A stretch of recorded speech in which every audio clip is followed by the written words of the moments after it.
What's going on, guys? We got a little comparison for you, kind of a four-way today, of two of the newer F50s, newest F50s actually, and two of the newest Vapors in the Mercurial Vapor series. So the ones we're going to be comparing, kind of showing you the differences between today. Brand new Messi F50s, we just done a review on them, synthetic. You get the extra pair of insoles with those as an extra. We got the leather F50s, which are the newer leather colorway for the F50.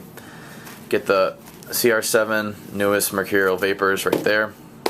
You got the bag to go along with it, and you have the new just normal Vapor 9 collection, the newest colorway or newer colorway. There's a new one coming out very soon as well, and you get the bag with that one as well. So kind of just comparing and contrasting these guys, showing you kind of the main differences. We're going to start with the F50s as we're kind of going down here.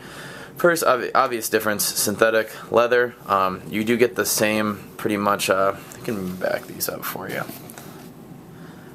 You're going to get very different feels with these guys as we kind of delve into them. We can really show you the differences.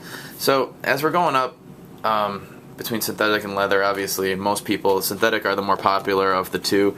The latest boot of the Cole collection out of all these four, probably the most popular boots on the market. The latest one is going to be the synthetic F50. These guys are going to clock in at 5.8 ounces, so definitely the latest one. The leather F50 is still lighter than both Vapors, surprisingly, at 6.1 ounces. So it's a little bit heavier than the synthetic one, but you get very soft leather upper. It's a lot different than the synthetic one. Obviously in feel and touch, you don't get that rigid synthetic as you do with this guy. You do get kind of a smoother leather finish on it, given that the entire leather, or upper is leather, excuse me. As we're going in, kind of just as far as bottoms are concerned, same bottom, my coach cavity, traction 2.0 stud configuration. You're not going to get anything real different with that, but you will get a definitely different feel on the ball. Obviously, you don't get the same sprint web on the leather finish. It's just a smooth finish. You do get the sprint frame back here, but as you can see with this guy and with all the synthetic ones, they do have that sprint web kind of rigid liner that definitely holds your foot in a little bit nicer, and it gives you a little bit more durability with it as well. So don't get that with the leather one. Obviously 5.8, as I said, 6.1 ounces with the leather version.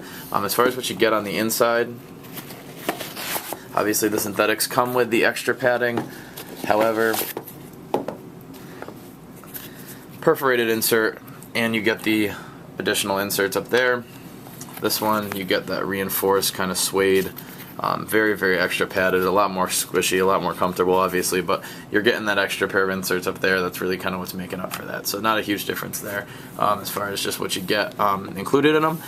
As far as those boots are concerned, obviously it's kind of what you like as far as feel. If we're moving on to the two Vapors, really the main difference is the texture. Obviously Teijin synthetic on both, but you got more of a golf ball print, as you can see in these Vapor 9s.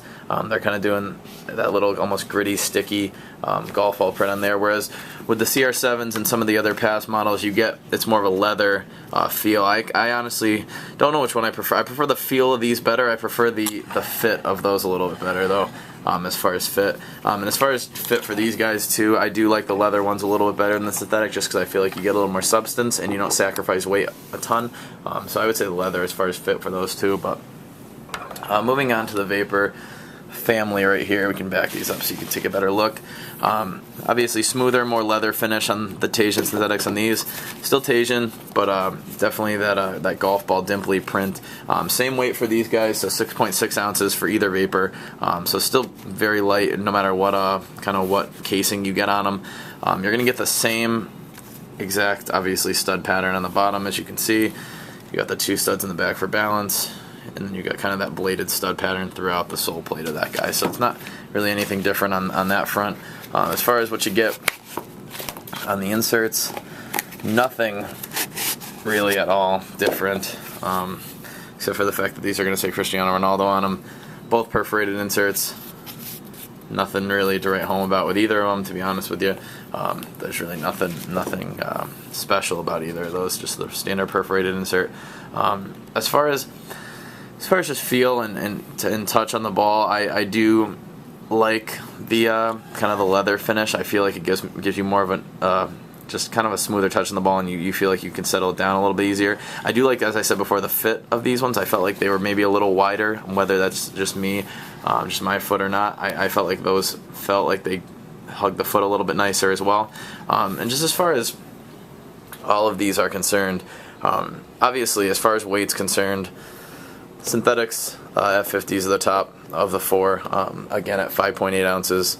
Obviously the leather F50 is 6.1 and the 6.6 for either of those. As far as comfort and just fit, obviously the outlier here is the leather F50. I like the fit of that one the best out of all four of them. Take that for what it's worth. Obviously it's the only non-synthetic boot of all of them, and you don't really sacrifice a ton for weight either. No uneven stud pressure really with any of these guys. If I was to go with the synthetic fit, I would say the Vapor 9s right there are my top synthetic fit out of these three. I felt like they fit my foot the best. As far as width, just a wider shoe. The F50 is probably the widest of all of them, whether it be the leather and synthetic. It's a little bit wider than the Vapor, which it tends to be a little more narrow. Again, no uneven stud pressure on really any of them. As far as touch, I already went with the CR7s, just as far as touch on the ball.